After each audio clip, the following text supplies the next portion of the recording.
Whether you're in a T for T dynamic, whether you're in a T for C dynamic, terms and conditions, you know, can we not?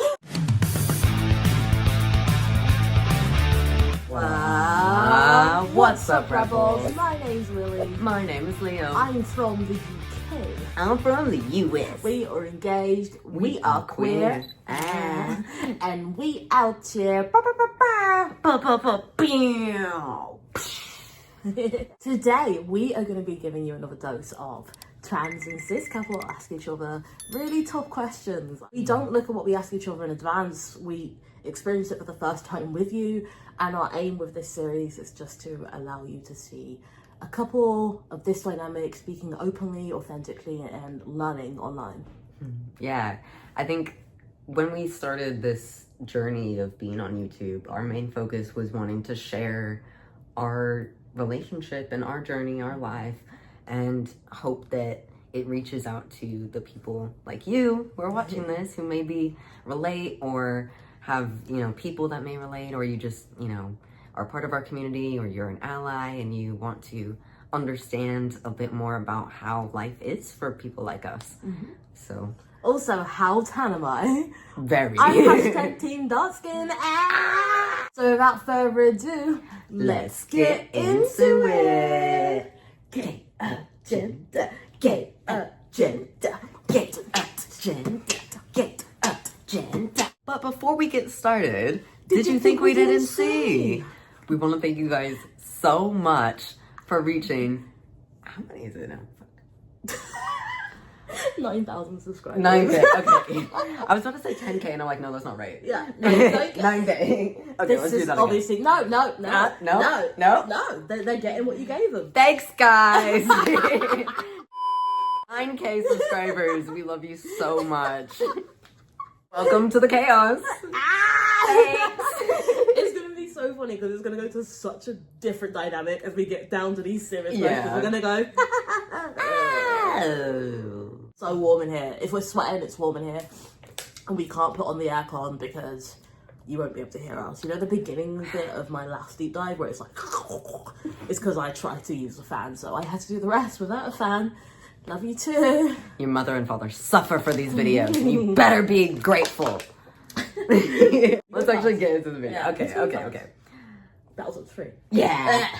Okay. Okay, if you wonder what battles up to 3 is, it's what's the normal way? Rock, paper, scissors. But I've never heard it be called that. Like, well, no, I have heard it be called that, but growing up, I always thought it was battles up to 3. And then I asked my mum, and she doesn't know what that is either. So apparently, only I do. But anyways, battles up to 3. 3, 2, 1. Battles up to 3. Battles up to 3.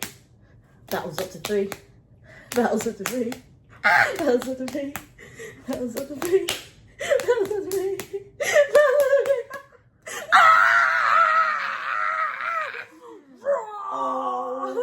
Yeah. Hulk smash! Who goes first? I think I go first. Wait, so I asked you first? No, I asked first. Okay, cool. I'm so warm. If you see us drinking water, sweating, don't worry about it, sweetheart. It's that. Question number 1 from me.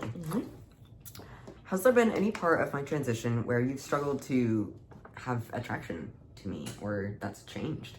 Oh, going straight in there. No side routes or nothing. Oh, wow. Okay. Is there any part of the transition where I wasn't attracted to you? Yeah, or like, has your attraction changed at all towards me at any point during my transition? Yes, I would say it's grown. I think as your arms have become more defined and your back has become more defined, I've suffered. I think there was a period where we struggled. There was a period, and I think it was a period where you wasn't as confident in yourself, and I was struggling a little bit because your voice at this point sounded more like being real, like someone I would associate as a friend. And so the sexualization of you at that point was a little bit difficult, and it was such a really uncomfortable thing to bring it up, and I imagine a really uncomfortable thing to listen to. But we've always promised each other, no matter how uncomfortable these conversations are, we need to have them because we don't see anyone else having them. And so that was a period, and I felt really, I don't know, like I felt so horrible, you know, because I knew that with like, especially like the transmedicalist world and with people like Calvin who take that somewhere else, I didn't feel aligned with what he was saying, but I knew what I was saying, but I didn't know how to detach them in a way that, hey, look, it's the root of my issue still Calvin's issue, you know what I mean? And so that was a period where I struggled. It lasted a week, so I don't know why we made it such a big deal. It was such a huge deal for that week, and then my voice dropped again, and then we were like, well, okay. That was really embarrassing. I gave it the old, where is my husband gone? And you came back 6 days later like, hey darling. Hey, how you doing? And I was like, oh, pregnant. So funny, because now we're like, now that I'm like further into my transition, and honestly just like past that like very, very beginning awkward stage with my voice drop, you've seemingly been very happy with it. So it is very funny how like, I think it's sort of a good like example of how sometimes during this process and during this journey, some things that are temporary can feel so permanent and so prevalent in like the present moment. And it's hard to like think about like, okay, but it's not going to be like this specifically forever when you don't also exactly know what it's going to become. I know, but I also feel like there was something, I don't know, just like not as dignified in me still holding much weight to it, whether it was temporary or permanent. Because if it was permanent, what then? You know what I mean? Like, I don't think it needs to be something that passes through for me to accept it. I think I had a little bit more, at least tact, because my feelings are my feelings and they're valid and I can't change them just because one makes me a better person. It's how I feel. But I definitely think I could have had more tact, and I needed more growing to do. So if you're out there and you're watching us and you do have something that like you have noticed in your partner, like, hey, look, this actually isn't getting my, downstairs screaming. That's a really hard conversation to have. But it's super important to have them, I feel like. I think all you can do is maintain honesty and maintain communication, because there've been times where Leah has told me sometimes where I might do something and it's not related to my gender specifically, but it's still as valid. So those conversations, they need to happen. And as uncomfortable as they only are going to be fixed when you have them. Yeah, the only way to really get through those kinds of things with your partner is to speak about it with your partner. And I think like, if I were to give any advice to someone who may be dealing with this, any couples who might be dealing with this particular scenario, I think one thing that was, I think, beneficial was taking a pause on some of the like physicalities and sort of the like, physical expressions of attraction between us, and working more on focusing with just the more romantic things and connecting still as a couple and as people, so that doesn't become an issue in relation to like some like waviness with physical attraction, where like if you guys are like, okay, listen, there's some weird stuff going on, we're in a weird awkward period, and the physical stuff just isn't really there right now in this moment, but rather than letting that like create a domino effect, like dictate everything, let's maybe take a step back from that, focus more on like dating each other. We did do that. We did do that. We did date more, and we did focus on emotional attraction. And I think for me, it was also the process of having your face, your voice, everything change so quickly, and me feeling like, oh my God, I'm losing a part of my Leo. And then realizing this is a better version of Leo because it's him and he's happy. Which, if you love someone, that's kind of like your number one goal, is like, let's find a way to keep each other happy, keep ourselves happy, because that's very important. And so, I don't know, I think I needed to just learn that every single bit of your transition, the voice changes, the voice drops, the physical changes, it was all a part of Leo. And once I just accepted that, not even accepted, but understood that truthfully, like, I think it's when one day I just looked into her eyes and I was like, oh my God, the eyes don't change. Like, it's still the eyes. I remember what you said. Do you remember it? That's when it happened? To me, I was like, oh my God, your eyes are exactly the same. It's just like this, it's gonna be emotional. Something just hit me in that moment. I was like, oh my God, that's still mine. Like, he's still my boyfriend. That's still the guy I know. And like, I think I needed that. It was scary for a bit. And I think I was like, oh, I need to just accept everything, and I need to be the best ally possible, and by doing that sometimes I need to suppress my own feelings. But the moment we actually started having those conversations, I think... fell in love all over again. Yeah. So, this is quite an important question. Okay. Would you still love me if I was a worm? The dyes are doing pretty well right now, and a lot of them have focused on the mistreatment of the trans community. I'm not saying you speak for everyone, but am I talking over your community? And if not, would you honestly tell me if I was before it ever got that bad? Because my passionate self would just be like, you know what I mean? That's a good question. Because you are a cis person talking about a lot of like trans topics and trans people and trans issues.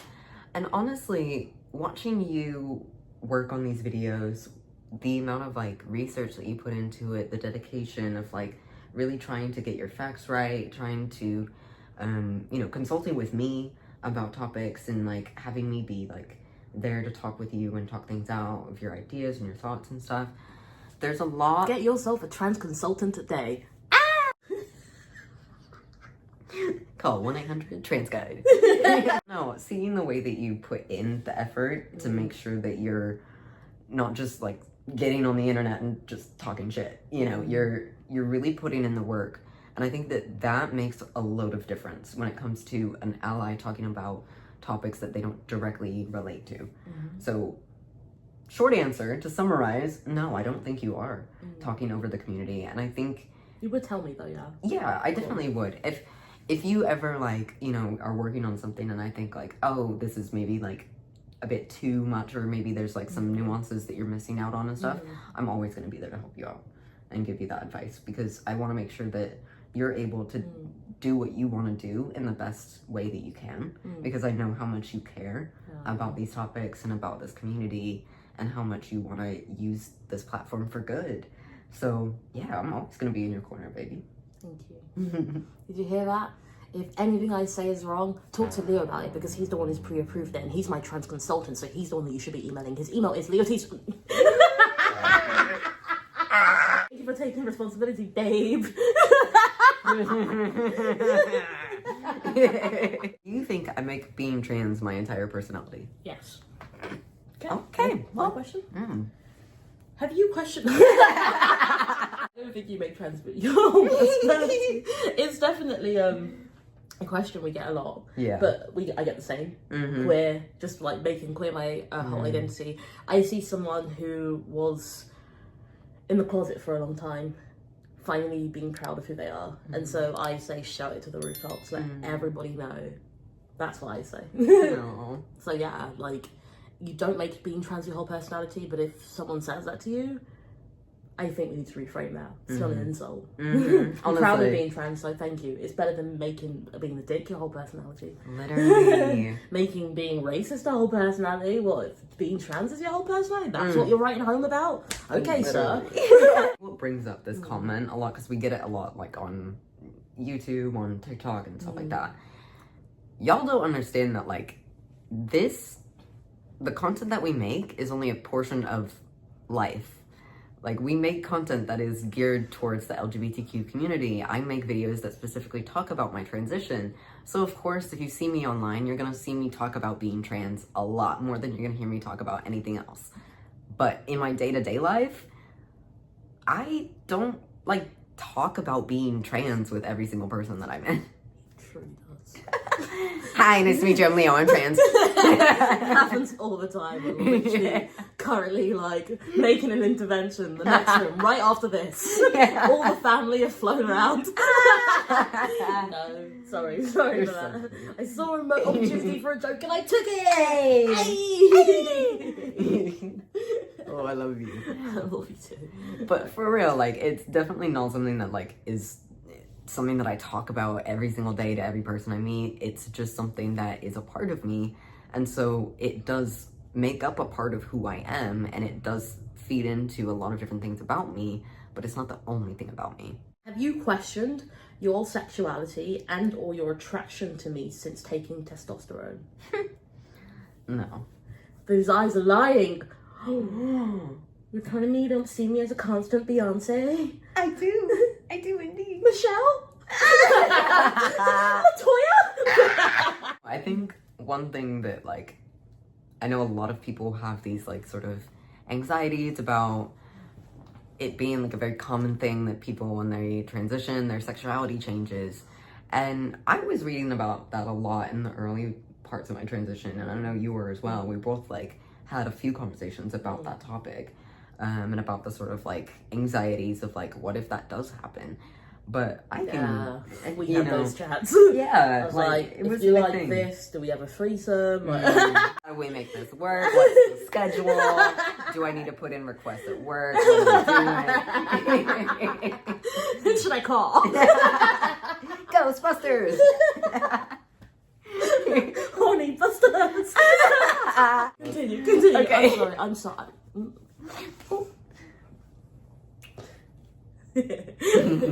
But no, one thing that never ever changed in all of this has been my attraction to you. You're my person, and I've always loved you, and you're also very hot, and I very much am attracted to you, and I love you so much. How do you feel about people calling us straight, and some people calling us lesbians? We're either lesbians or we're a straight couple. I think both are intended to offend, but neither label are offensive, so it's... I personally will like sometimes get upset by the notion that we are a straight couple, just because, you know, our queer identities are individual and they are important to us. You know, I think with any queer person, any LGBTQ plus person, your identity is an important part of you, and having that recognized correctly is important. And it's a sign of respect and just human decency to put in the effort to get that right.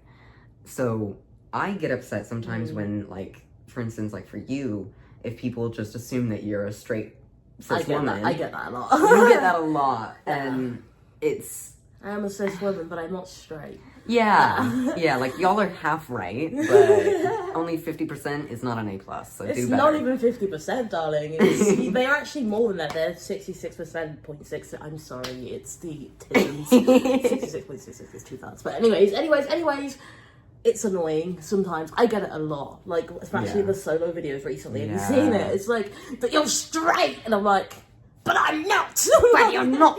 Like, I'm not. I mean... like, you thinking I'm straight doesn't really like change anything in my life whatsoever. I'm not, you know. I think validating Leo's identity as well. If you're someone who calls me straight because Leo's a trans man, so you're like, well, if he's a man and you're this, then this makes you this. You can validate Leo's identity without invalidating mine. They can both happen. I'm very much not straight, but if you call me straight, whatever helps you sleep at night. I mean, I don't care. Like, it's wrong because we're not straight, and I'm very much proud of being queer, but if I know that you're doing it for the sole purpose of getting a reaction out of me, one thing I'm not going to give you because I'm petty AF is a reaction. So, okay, I'm straight. You don't need to invalidate someone's identity just because of the relationship that they're currently in. That's just not how it works, and people are multifaceted, so... just always remember that whenever you want to assume someone's identity, just remember that not everything may be as it appears on the surface.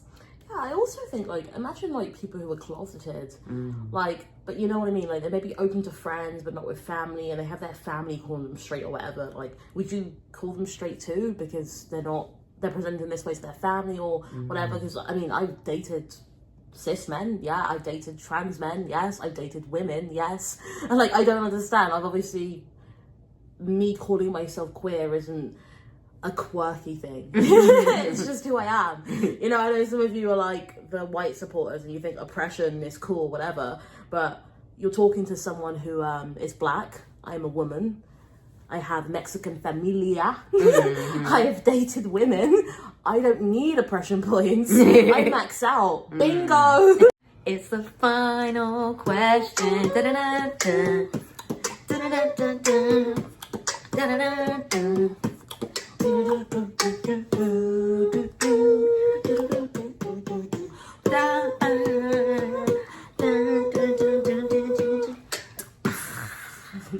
What's been your experience of privilege changes as you've passed more?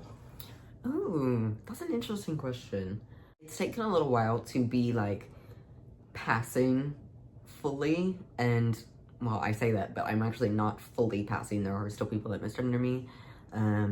Just, you know, sometimes, but not always. But I do definitely recognize that being more masculine presenting, having people read me as more masculine in general, I get less, you know, unwanted comments from men in particular. I do, like, notice that men speak to me differently, just in general, because they see me as more of the same, I guess, or more equal to them, which is kind of disappointing. I mean, it kind of just reiterates the issue of, like, sexism and the sort of ways that women are looked at differently by men and masculine people for no reason other than they're feminine presenting. But yeah, I think as I'm passing more and more, I gain more of that male privilege. And so as time goes on, I'm trying my best to utilize it for good and, you know, not try to take up too much space, and trying to be mindful of the imbalances that kind of come from those privileges. Such a hard thing, because I'm like, you've obviously gone through, this is just me speaking openly, right? You've gone through most of your life being perceived a specific type of way, in a way where the world doesn't allow you to take up so much space. And now that you've got the ability to take up space, you'll try not to take up space. I mean, at some point you've got to take a W. Like, I don't know, I just feel like, milk it.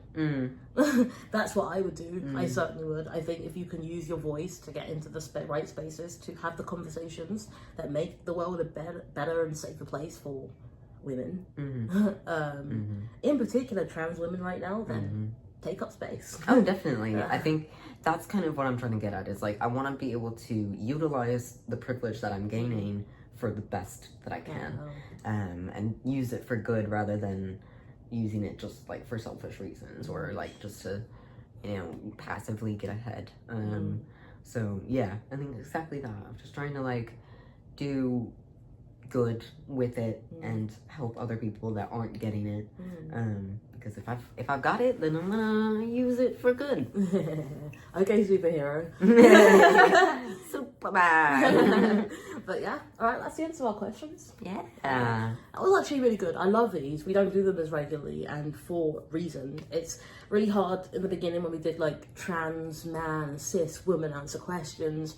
You were at the beginning of a physical transition, everything felt quite new for you then. And it's like, I don't think of you as my trans fiance, you're just my fiance. And so as time goes on, we need to be very clear that the name of this series is complete and utter signaling to our community so you can find us. It's not how we go around introducing ourselves to the rest of the world. Hey, shopkeeper, I'm cis woman, he's trans man, can we get a packet of chewing gum? That's just not how life works. It's just for you guys. It's just to find community, okay? But yeah, I enjoy doing them. I think it's really helpful. I think it's grounding, it's humbling, and it's healthy for us. Yeah.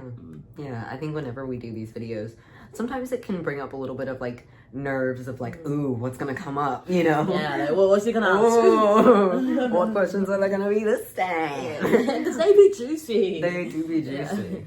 But I think every single time that we do these videos, we come out of it being like, wow, that was such a cool discussion that we had. And I learned so much from you, and you learned from me, and, you know, it just kind of like strengthens our relationship. Which, to bring it back to the beginning of the video, we were discussing the necessity of communication and how important it is to just speak openly and honestly with your partner. And I think that these videos allow us to do that in a very unique way, and also share that with you guys at the same time. Yeah, and I think it's super important to say that we're not on here doing this because we're better than anyone. It's not that thinking, and honestly, we really shouldn't have to say that, but I'm going to, because humans can be dicks on the internet.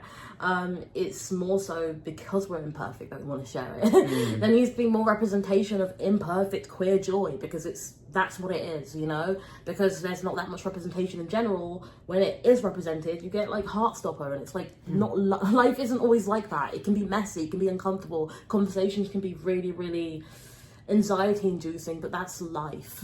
Our whole point is we are just like everyone else. And so for anybody out there who's, you know, whether you're in a T for T dynamic, whether you're in a T-for-C dynamic terms and conditions, you know, can we not?